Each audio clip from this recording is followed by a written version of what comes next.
President Trump, इनको हुआ क्या है सर? एक तरफ कभी कहते हैं कि जी मैंने जो चेंज लाना था ईरान में वो ला दिया है, कभी कहते हैं कि सऊदीया के जो MBS है मोहम्मद बिन सलमान, उनके बारे में कोई गलत वर्ड यूज करते हैं, और कभी कहते हैं मैं जंग जीत गया हूँ, कभी कहते हैं कि नहीं जीता हूँ। सर ये हो क्या रहा है ट्रम्प को? मतलब बहुत ज्यादा स्टेबल हालत में उनका माइंड मुझे लग नहीं रहा। बोलते बहुत ज्यादा है, बहुत ज्यादा मीडिया मैनेज करते हैं, भूल जाते हैं कि वो प्रेसिडेंट है, प्रेस सेक्रेटरी नहीं।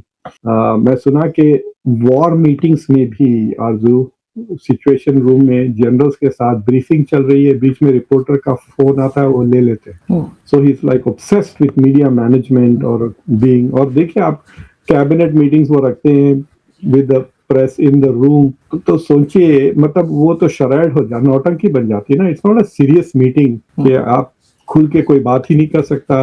और आधा वक्त तो सारी वो क्या कहते हैं वो ट्रम्प की तारीफ में खत्म हो जाती है। So there are lots of things about him which are very मतलब पेक्यूलियर भी है, और they contribute to bad governance. मतलब अच्छी गवर्नेंस का सबब नहीं है उनकी आदतें और उनका रवैया। और जिस तरह से फॉर एग्जांपल आपको याद है कि इमरान खान की एक उन्होंने कुछ घटिया सी बात कर दी थी MBS के ताल्लुक से, जो लीक हुई थी, अगर आपको याद है।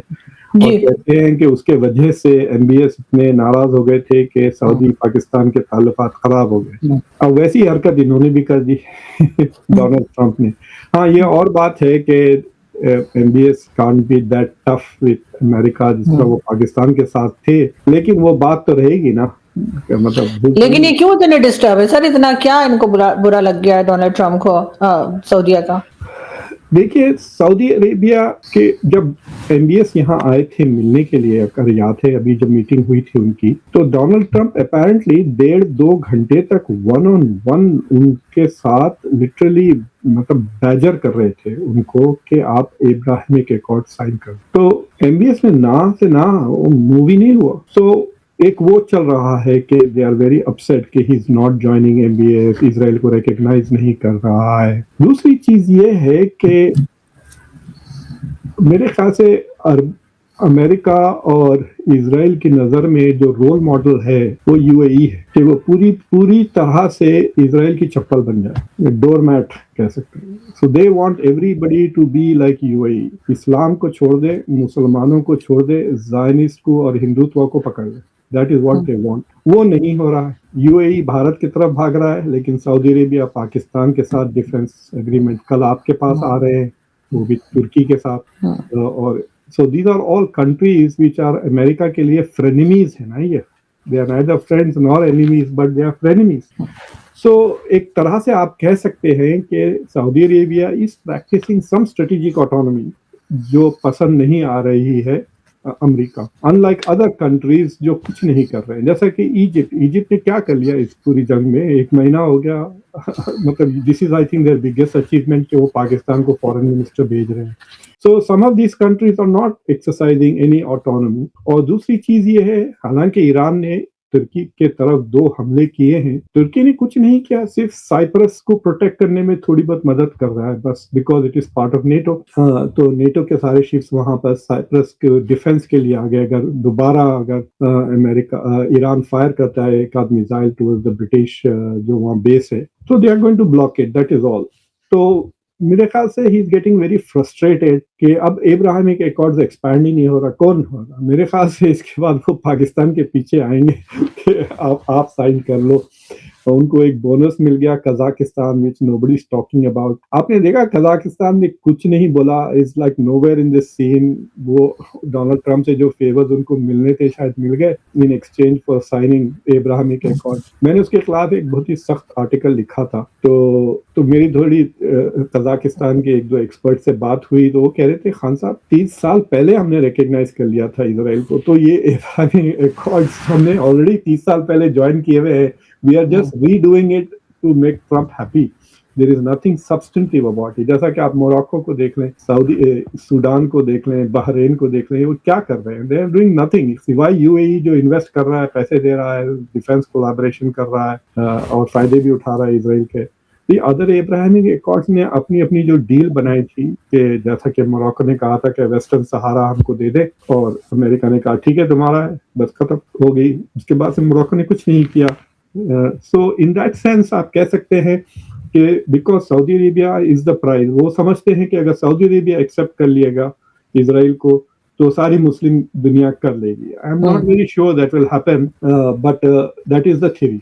तो सर सऊदी अरेबिया करने जा रहा है क्या इजराइल को तस्लीम, और फिर पाकिस्तान तो मेरे ख्याल कर ही लेगा अगर सऊदिया ने कर लिया तो। That is the theory, that is what they are expecting ना। लेकिन आपके पास तो कई ऐसे लोग हैं जो फिर बमे वमे फुटने शुरू हो जाएंगे ना डोमेस्टिकली, सुसाइड बॉम्बर ये वो आ जाएंगे शहबाज शरीफ के लिए या आसिम मुनीर को, शायद उनके ही फौज का कोई बंदा मार दे, उनको क्या पता।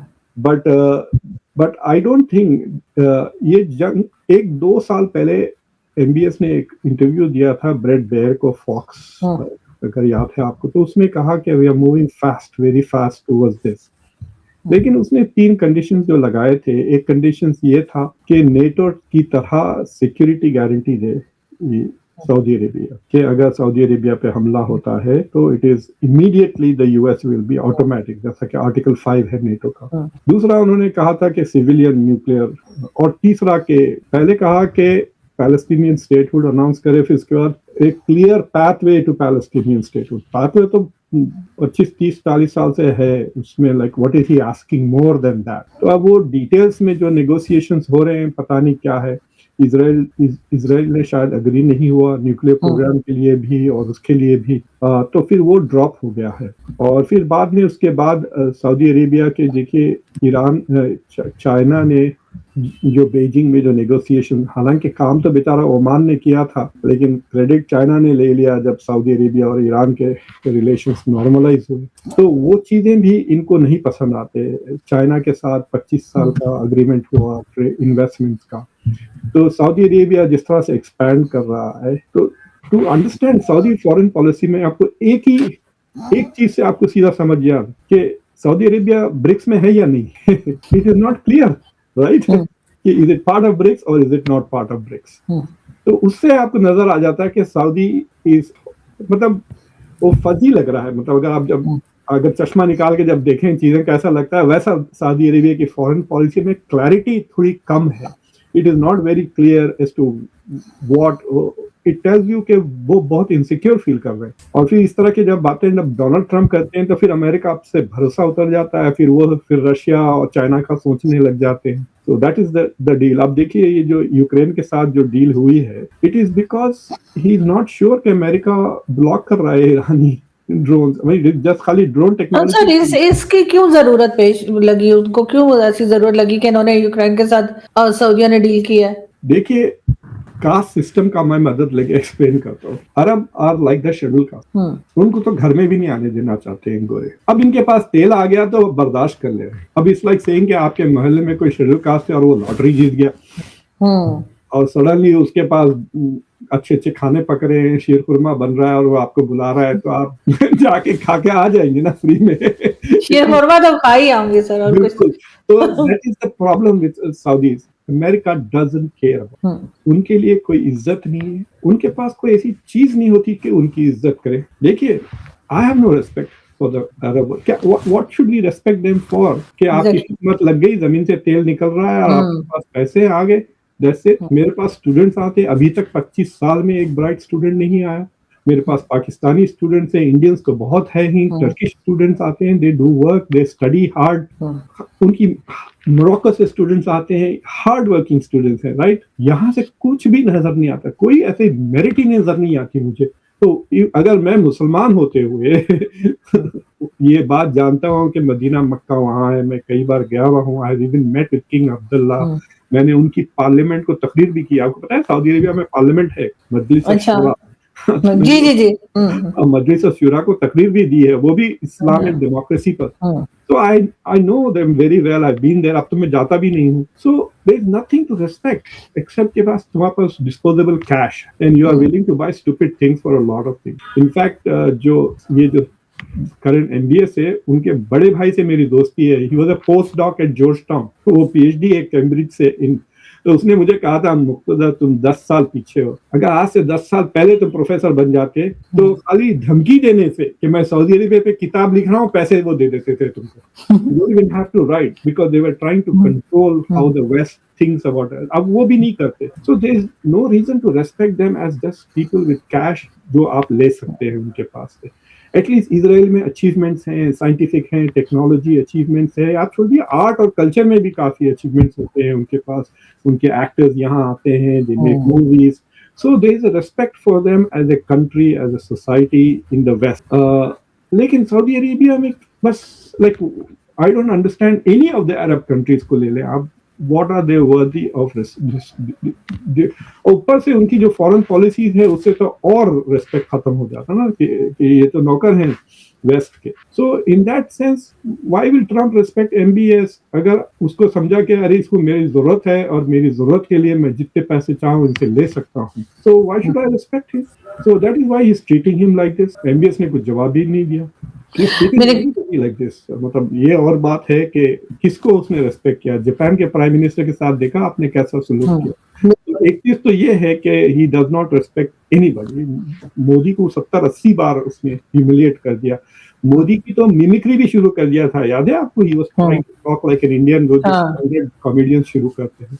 सो ही इज इंसल्टिंग एवरीबॉडी. वो स्टारमर को तो बार बार उसके मुंह पे भी कर देता है, रूम से भी निकाल दिया था. नेतन्याहू एक वाकई बाकी है जिसको उसने कभी इंसल्ट नहीं किया. सर अभी हमारी तरफ भी नहीं आया. हमारी भी अभी फिलहाल तो इंसल्ट नहीं हुई है. और पता नहीं अभी तक तो आसिम मुनीर का दैट जनरल आई लाइक उसको नाम मुझे हंसी आती. कई बार मैंने देखा, he says they are my good friends. Narendra Modi का नाम याद है, ही सेज मोदी, लेकिन आसिम मुनीर का उसको नाम नहीं आता. He keeps saying general. और I have never heard him say Shahbaz Sharif also. I don't know whether he knows them. जय हिंद दोस्तों, स्वागत है आप सभी का हमारे चैनल पर. आप देख रहे हैं इंडिया वेब न्यूज़. दुनिया की राजनीति में एक बार फिर से बवाल मच गया है और इसकी वजह है अमेरिका के राष्ट्रपति डोनाल्ड ट्रंप.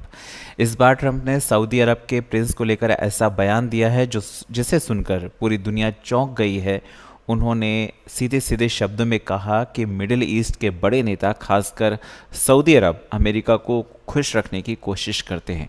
उन्होंने जिन शब्दों का इस्तेमाल किया वो हम आपको नहीं बताएंगे, लेकिन ये कोई आम बयान नहीं है. एक राष्ट्रपति जो कि ग्लोबल लीडर हो और इतना सीधा और ब्लंट बयान अगर देता है तो ये डिप्लोमेसी नहीं है, ये पावर डिस्प्ले है. ख़ास तौर पर अगर आप पीछे देखें तो सऊदी अरब हमेशा से ही अमेरिका का एलाय रहा है, लेकिन अभी जो सऊदी अरब है ना, वो एक तरह से अपने आप को इंडिपेंडेंट पावर बनाना चाहता है. चाइना के साथ में डील कर रहा है, रशिया के साथ कोऑर्डिनेशन कर रहा है, ब्रिक्स में भी इंटरेस्ट ले रहा है. यानी वो सिर्फ और सिर्फ अमेरिका डिपेंडेंट देश नहीं रहना चाहता. और इसी वजह से ये जो बात है वो ट्रंप को खटक रही है और वो समय समय पर ये दिखाना चाहते हैं कि आप भले ही खुद को पावरफुल दिखाओ, लेकिन असली कंट्रोल अभी भी अमेरिका के पास है. लेकिन कितना कंट्रोल है ये हाल के ही युद्ध में आपने देखा कि ईरान झुका नहीं. अमेरिका झुकाना चाहता था लेकिन ईरान झुका नहीं. और आज भी युद्ध जारी है, आज भी ईरान जवाब दे रहा है, चाहे वो इजराइल हो चाहे वो अमेरिका हो. और शायद इसी तरह से, जिस तरह से शायद इसीलिए ट्रंप को लगता है कि उनकी हार हो रही है. और सऊदी अरब को लेकर जिस तरह से उन्होंने बयान दिया है, पूरी दुनिया में इसकी चर्चा है और पूरी दुनिया में उनकी फजीहत हो रही है. आप लोग क्या कहते हैं कमेंट करके बताएं. चैनल पर नए हैं तो चैनल को सब्सक्राइब करें, इस वीडियो को लाइक करें और शेयर करें. जय हिंद, जय भारत.